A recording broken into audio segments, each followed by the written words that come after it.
Welcome to the Banker Lamp. Please enjoy the video. You'll start by preparing where the movie will live and opening the transfer path. Plug a formatted USB drive or SD card into the Android TV. Once connected, allow storage permissions. Open the built-in file manager or install a lightweight one. You need direct access to folders. Make sure the drive shows available space, then begin copying a sample movie file to the external drive.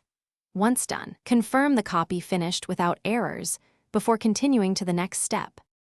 Now you'll move files and ensure they're playable. Use the file manager to copy movie files into the TV's Move As folder or to the external drive. Drag or use copy/paste, either works.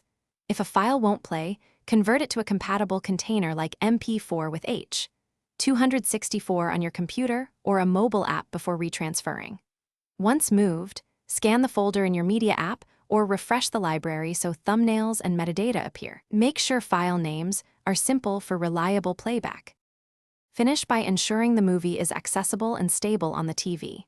Safely eject the drive, then reopen your media player and navigate to the Move As folder. Play the file to verify audio and video sync.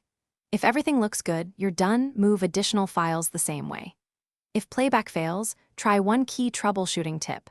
Reformat the external drive to XFAT and reconvert the file to MP4H.264, then recopy. This resolves most compatibility and permission issues quickly. Thanks for watching. If this was helpful, leave a like and consider subscribing. See you next time.